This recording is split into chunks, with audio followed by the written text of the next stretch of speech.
Listen to it fizz.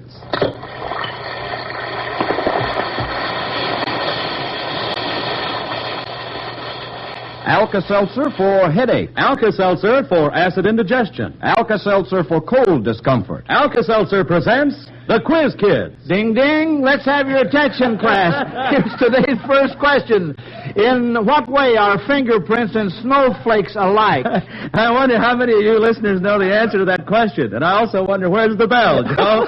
Well, you have a second or so to think it over while the youngsters here in our classroom get ready for roll call. And here they are, friends, the Quiz Kids and the chief quizzer himself, Joe Kelly.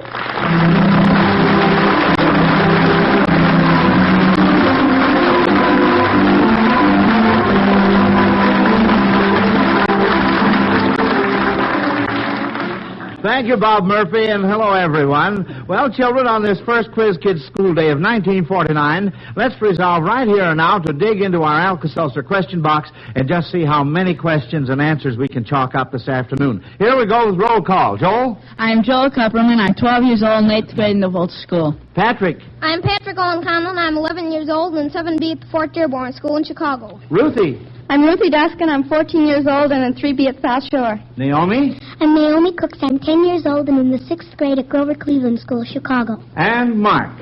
I'm Mark Newman. I'm 8 years old and 3rd grade at the University of Chicago Laboratory School. And now, kids, let's get back to that first question from Mildred Spencer of Chattanooga, Tennessee. In what way are fingerprints and snowflakes alike? We have 4 hands up, and Patrick's hand was up first. All right, Patrick. Well, in fingerprints you have whorls, and in snowflakes you have whirls, so that might be alike in that. They both, Well, now, that's a very good answer. However, the answer I have on my card here, I'd like to get this if I could. Joel? Well, there's a lot, if you put a fingerprint and a snowflake under a microscope, you find there's a lot of little markings under it. I believe there's the same amount of kinds of snowflakes as there is of fingerprints. Well, 6 kinds of each, I think it now, is. let's see. We have 2 more hands. Ruthie? Well, no two people have the same fingerprints and no two snowflakes have the same pattern. That's the answer. That's right.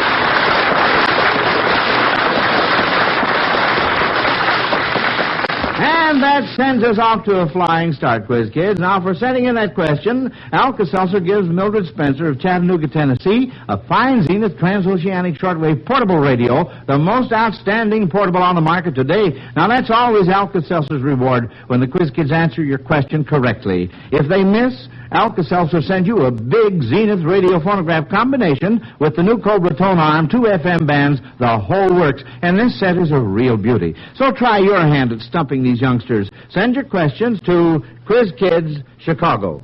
Now, according to Lee R. Degner of Milwaukee, Wisconsin, this is the season for returning and exchanging presents. See if you children can tell what is being exchanged in these situations. To score, you must get 2 out of 3 on this. Big Sister had wanted an Elite, not a Pica. Ruthie? A typewriter. Typewriter is correct. Big Brother wanted a 3-finger instead of a 2-finger. Patrick? well, that might be a baseball glove. Well, now, wait a minute. Ruthie? A bowling ball. A bowling ball is right, And Kid Brother did not want figure. He wanted tubular. Naomi? Ice skates. Ice skates, correct, Say, we're just scooting right along here, aren't we? Here's a musical geography quiz from Lois P. Anderson of Quincy, Illinois. Howard Peterson will play part of a song, and you children are to tell in what state you would be if you were where the song suggests. Howard?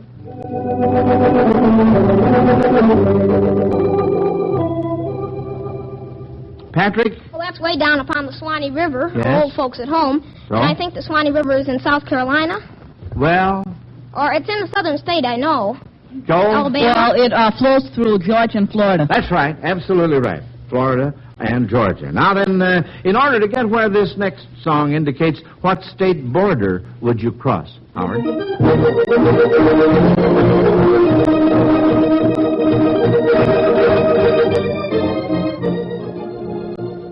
All right, kids, what's the name of that tune? Joel? Isn't that something about Highway 66 or something? Oh, let's have it again, Howard, and leave the castanets out.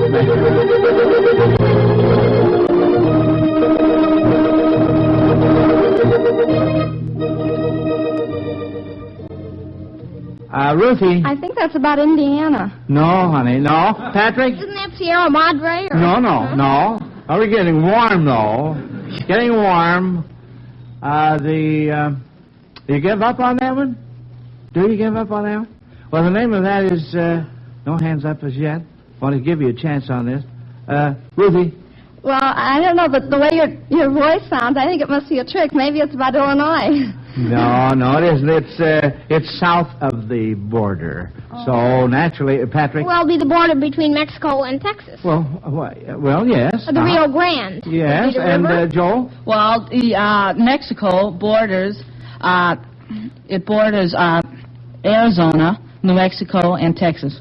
Yes, and what other state? And California. Because Lower California. Uh-huh. Well, let's see if we can get this third one. Howard will play 2 songs this time, and you are to tell what mountains you would cross to get from one place to the other mentioned in the 2 song titles. All right, Howard.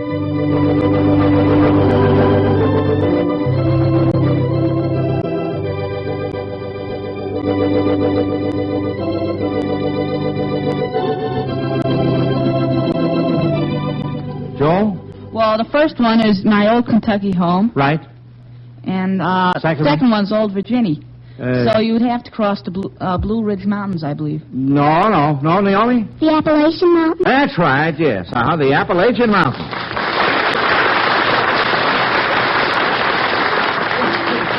Last Sunday, you children told of New Year's resolutions you plan to make, and now Mrs. B. Martin of Detroit, Michigan, has an idea that there are a number of birds and animals that might improve their manners. She wants you to give a New Year's resolution that these creatures might make.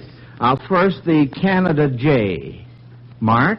The Canada Jay is known to be a camp robber, and so it should stop robbing things from campers. Yeah, they steal things and carry them off. And what resolution might the shrew make? Mark again.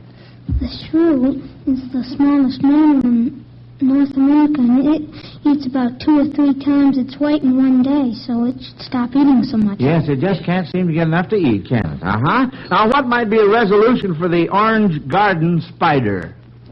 Mark? The orange garden spider, when it is a baby, eats its brothers and sisters up, so it should resolve not to eat their brothers and sisters up. That's right. Yes, that would be a good resolution. Now, before we consider this next one from Alka-Seltzer's question box, here's Bob Murphy to point out that to get this new year off to a good start, you'll want to be feeling your best, friends, and you certainly don't want a headache or acid indigestion to interfere with the plans you've made. So I have a suggestion. Check your Alka-Seltzer supply. Yes, make sure you have plenty on hand. Alka-Seltzer contains one of the world's most effective pain relievers. And because it's already dissolved before you take it, Alka-Seltzer's right ready to give you the fast, effective relief you want. You bet Alka-Seltzer's soothing analgesic can make quick work of a headache, give you amazingly fast relief. And in the case of acid indigestion, Alka-Seltzer's alkalizing properties act to neutralize and reduce gastric hyperacidity. So I repeat, friends, you'll be wise to check your Alka-Seltzer supply and make sure you have plenty on hand. It's always a good idea to buy that extra package of Alka-Seltzer, too. Yes, with that extra package on the side, the household's always well supplied. Well, kids, you all ready for some more questions? All right, here we go. Helen Braden of Chicago points out that these common expressions that you are apt to hear every day are also found in Shakespeare. Can you tell in what play you would find them? The first one is, Dog Will Have His Day. Joel? Well, I believe that's in Hamlet. That's right, it is in Hamlet. And the rest of it is, let Hercules himself do what he may, the cat will mew, and dog will have his day. And the next one is, It Was Greek to Me. Naomi? That's from Julius Caesar. That's right. Yes, it goes, but for my own part, it was Greek to me. And here's the last one, Joel. What? Well, the part, you see, that happened when Brutus and Cassius were outside the stadium, and they didn't know what was happening inside, so they asked one of the men that came out to tell what was happening, and he told of what was happening, that there were long speeches and everything, but he said it was Greek to me because he didn't understand Greek, and later that came to mean anybody that didn't know any language would say, well, that's Greek to me. That's right. Very good, Joel. Thanks a lot. And this last one here, one loved not wisely, but too well. Joel? Well, that's Othello's dying statement in Othello. That's right. Absolutely. Well, Miss Nora Evans of Mount Horeb, Wisconsin, is sure all you quiz kids are kind to animals, but she wonders if you can name 3 nursery rhymes in which someone was not kind to some animal. Ruthie? Well, there was Tom the piper's son who stole a pig and away he run. Yes. And, well, what did he, how was he unkind to the pig? Well, he stole the pig. Oh, I see. Yeah, well, all right. And, Patrick? Well, Ding Dong Dell, Pussy in the Well, who put him in. Yes. Little Tommy Thin, who pulled him out. Little Tommy Stout. Yeah. And, Well, that's very good. Yeah. Mark? Another goose rode on a gander, and that probably made the gander uncomfortable. Yes, I imagine he was quite uncomfortable. And, Joel? Well, pardon me, but on that question about Ding Dong Dell Pussies in the Well, I think Johnny Green put the cat in. Well, how about that, Pat? well, maybe there are 2 versions, but in my version there was the stout and the thin. Maybe well, it was green and brown. I don't know. You know, there are several versions of different things nowadays, and possibly you're right, and Joel was right, too, in his case. Ruthie? Well, and then I don't know whether this is exactly a nursery rhyme, but there's Who Killed Cock Robin? Well, yeah, we'll accept that one. Yes, that's all right. Those were all very good kids. Now, Mrs. John Guter of Robstown, Texas, says she hears so much these days about radioactive atoms, and she wants to know why they seem to be so important. Can you name any peaceful use that radioactive atoms have? Joel? Well, in medicine, I believe radioactive salt can cure people of different diseases. And I think cancer, it's being tried out on cancer now. And also on criminals, I'm not sure, but if they swallow some radioactive salt, then anybody that has a Geiger counter, when they come near a criminal, it clicks and they know they're near a criminal. Well, how do you like that now? What do you know about that? And Ruthie? Well, the main way that the radioactive atoms are used for disease is that if they put a little, for instance, radioactive salt in a person's food, and then they swallow it, then the Geiger counter can trace exactly where the food goes, so that if a person has cancer, they'll know where the source of it is. And if they have trouble with their thyroid, any kind of trouble like that, they can trace where the food is going. Mm-hmm. And of course, the actual atomic energy, which is released from the radioactive atoms, either artificially or naturally, that can be used for energy to propel ships around the world when it would take millions of tons of coal or oil. Yes, And Patrick? Well, I was going to say that the atomic energy can be used for heat and to driving in almost any vehicle. I think that is to come as yet, Pat, but the chances are that's what will be happening one of these days. Well, that's very, very interesting, kids. Now, Alan Sweeney of San Antonio, Texas, points out that there are quite a number of countries other than our own that have presidents at the head of their governments. Can you tell what countries these presidents serve? The first one is President Vincent Auriol. Patrick? Well, that's France. France, that's right. And how about General Juan Domingo Perón? Naomi? That would be Argentina. Argentina. And lastly, Dr. Carlos Prio Socorros. Naomi? That would be Cuba. Cuba is correct. Now, kids, try your originality on this question from Mrs. Blythe Sears of Amarillo, Texas. Can you give a synonym for the word complaint that would be in keeping with the following men's professions? For instance, a football player would not complain, he would kick. See? That's the idea. Now, what would a butcher do? Joel? He'd beef. He'd beef. He certainly would, And how about a fisherman? What would a fisherman do in the way of complaining? How would he complain? A fisherman. No hands up. A fisherman? You give up on this one? I've got a couple of answers on my card here. One is he would wail. That's stretching things a little bit. Patrick? Well, you might use this in a different way. Fisherman usually uses the rowboat, so he might raise a row. R-O-W. That's all right. And Naomi? Well, you could distort the word real and say he'd rile. He'd rile? Well, all right, yes, we could do that. And then, of course, we could say that he would crab. So that would take care of his complaint, too, wouldn't it? Now, this question is from Mrs. Alvin J. Wakeland of Pine Bluff, Arkansas. In each of the following operas, there is a prayer. Who sings it? First, Verdi's Othello. Who sings the prayer? Joel? I believe Othello does when he's... Oh, sorry, Joel. Pat? I think it's Desdemona. Desdemona. That's right.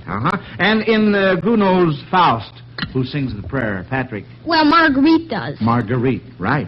Here's one of those plain old arithmetic problems that came right out of the textbook and had the whole class stumped. In fact, there was the least bit of doubt in the teacher's mind. Finally, one of the pupils, M. Buckley of this city, decided to see if you quiz kids could work it out. Of course, you children will be at a little disadvantage because you have no paper or pencil, but just for fun, I'll let you struggle with it and see how it comes out. Now listen.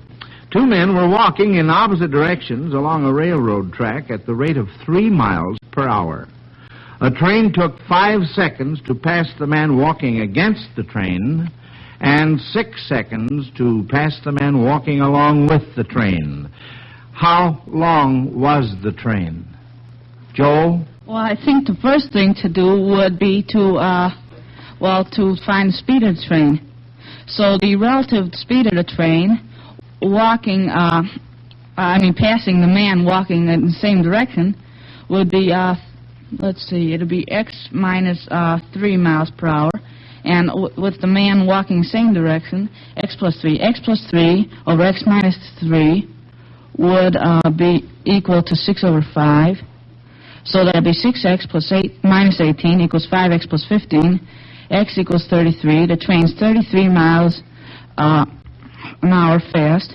And so the relative speed of the train passing the man walking in the same direction would be 30 miles an hour, or 44 feet per second, 6 seconds. So 44 times 6 would be 264 feet would be the train's length. Right on the nose.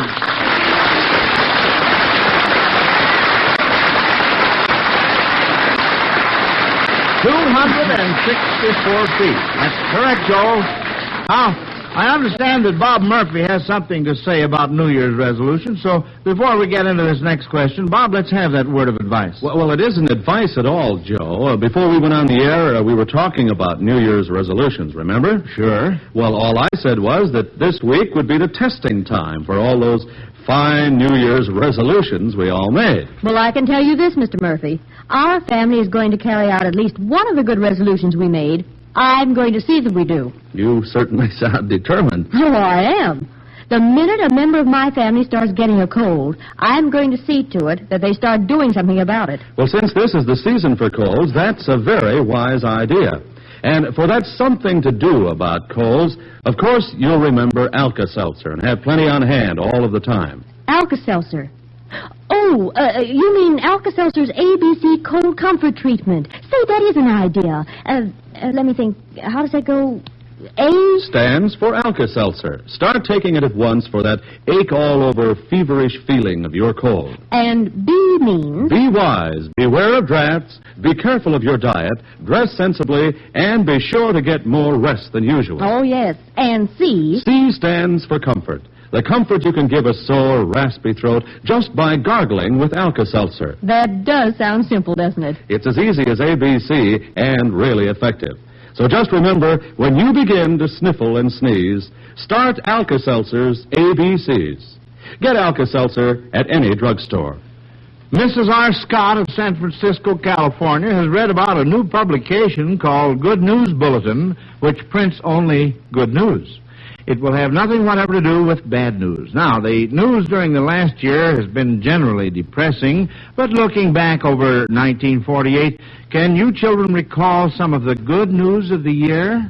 Ruthie? Well, first of all, one of the biggest things was the Marshall Plan. the Aid to Europe, which is coming along very nicely, and that's one of the greatest humanitarian ventures there's ever been. And then there was the UN Bill of Human Rights, which just came out. And if countries really strive to follow that, the world should be a better place. And there was the Berlin airlift, which was very helpful, and oh gosh, there were lots of other things. Well, I should say so. You gave us some very important ones there, too. Patrick? Well, I can name some. Princess Elizabeth's baby was born, and the freedom of Ireland Yeah, is... freedom of Ireland. Oh, sure. A very good thing. Was that, yes. And the freedom of some other countries in the ECA. And some people think that a good thing was Truman getting elected. Yes, uh-huh. Some of them are right here, too.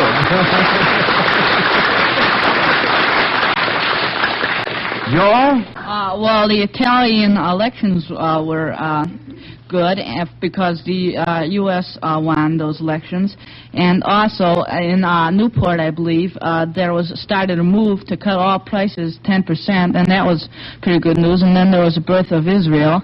And then, let's see. Well, there was birth of Queen Elizabeth's baby. Yes, uh-huh. And, Naomi? Well, I think one of the great humanitarian things that happened during 1948 was the freeing of the 19 million untouchables in India. Uh-huh. Yes, that's right.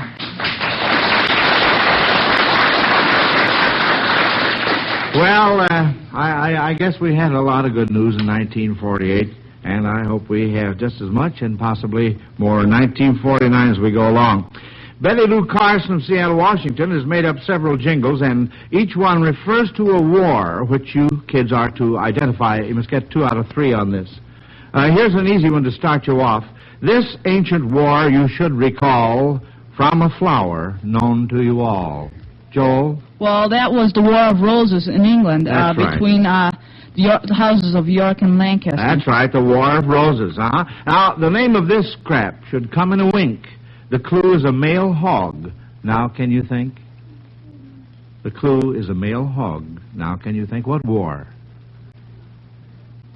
Ruthie. Well, it might have been this last war because the Germans were always calling other people swine. Well, no. Joel? Well, it was the Boer War because the Boer Republic, I believe it was between the Boer Republic and England around the turn of the 20th century. Well, it was the Boer War, the South African War, 1899 to 1902. Now, here's the last one. A hint to a war you'll find in this rhyme: a bell, a ring, 6 feet, and time. What war?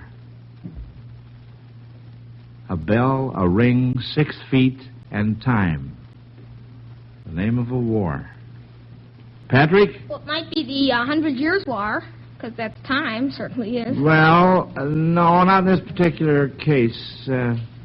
What war would it be? A bell, a ring, 6 feet, and time. Now, those are all good clues there for you. You give up on this? Well, it would be the Boxer Uprising. A bell, a ring, 6 feet, the 4 feet of the fighters, and the 2 feet of the referee, and time, of course.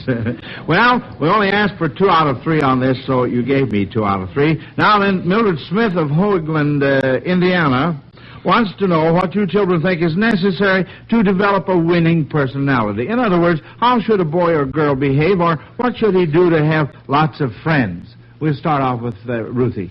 Well, one thing is to always be thinking of others instead of how you feel, and that way you'll always be interested in others, and that makes you a more interesting person. Mm-hmm. And then, of course, another good way is always to smile, because you always look more approachable that way, and people want to get to meet you. That's right. You can never go wrong with a great big old smile. Joel? Well, the best way to get friends is to have no enemies. I mean, always try to get logic, yes. points. And when you do have friends, say over at your house, and you want to keep them, you always try to do what they want and, do it their way. That's right. Please the majority. And Patrick? Well, you should be courteous and friendly and kind, and as Joel said, try not to make any enemies. And be good in your schoolwork so the teachers will like you. Oh, yes, yes. Take part in the activities of the neighborhood and sort of help your friends along if they have any trouble. Yes. And Mark? You should follow the golden rule. Follow the golden rule. Wisely spoken, And, Naomi? Well, you shouldn't let anything bother you. If people tease you or something, you should just let it go and not pay any attention to them instead of trying to pay them back. Oh, yes. Well, now, that's good logic, too. Yes, that's all right, Naomi. Fine. Well, those were all good ideas, kids. Now, let's see. Here's a new way to play anagrams. Mrs. W.B. Moore of Millsap, Texas, wants you to spell 3 words by using the initial of a state capital with the initial of its state. For instance, the initials of Salem, Oregon spell S-O. You get the idea? Now, you try to think of some. 3 letters. Ruthie? Well, Springfield, Illinois, that could spell is. Springfield. Well, Illinois and Springfield, you reverse it. Well, yes, it would have to be reversed. Joel? Annapolis, Maryland, Am. Am, yes, that's right. Pat? Well, as far as that goes, in what Ruthie said, S-I would be C, and that is, in Spanish language, yes. Well, say, now, you've got something there, amigo. Joel? Austin, Texas, and Albany, New York, that'd be either be Ann or any. Yes. And, let's see. All right, Joel, have you thought about that? Augusta, Maine would be another Am. Am, And, Pat, you had your hand up. I was thinking of something else. Oh, I see, Well, of course, you all know what that school bell means. It's time to put this question to our judges: who won today's Battle of Brains? They'll have the answer for us in just a minute. And while we're waiting, here's an important message about one-a-day brand vitamins. Have you had your vitamins today? Are you giving your family the protection of one-a-day brand multiple vitamins for the winter months ahead? You buy winter coats and warm clothing as insurance against winter weather, but by all means, remember your wintertime vitamin insurance, too. Can you be sure that your diet is not low in vitamins? Don't take chances. Be sure. Take one-a-day brand multiple vitamin capsule every day this winter. Easy to take, low in cost. That large family-size package of 120 capsules costs only $3.50. The 60-capsule package, only $2. So ask your druggist for one-a-day brand multiple vitamin capsules. All right, now, quiz kids, here are your grades. But remember, whether you win or lose, you will each receive a $100 security bond from the makers of Alka-Seltzer to help you with your future education. And keep this in mind, too. In totaling the scores, the judges take your age into consideration, as well as the number of correct answers you gave. And they find that as a class, you only missed one question this afternoon. And Joel was first, Patrick second, and let's see, Naomi, Ruthie, and Mark tied for third. Well, what do you know about that? That means all 5 of you will be back in our classroom next week. And now, from our sponsor, the Miles Laboratories, and all the folks connected with the Quiz Kids program, I want to wish all you folks listening in a healthy and a happy New Year. And plan to be in school next week, won't you? Until then, this is Joe Kelly dismissing the Quiz Kids. Goodbye, kids. Bye, Mr. Kelly.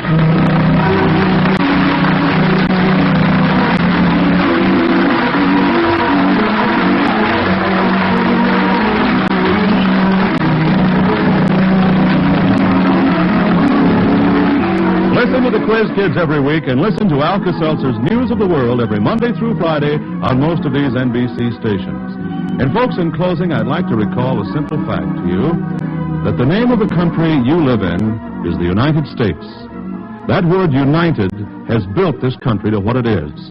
A united America will keep it what it is. In the days ahead, we can no more face the world as individuals or groups of individuals than the 13 colonies could have long ago. If we're not united among ourselves, free of prejudice, group against group, how can we face the rest of the world? It's something to think about. The United States must be a united America. This is Bob Murphy speaking.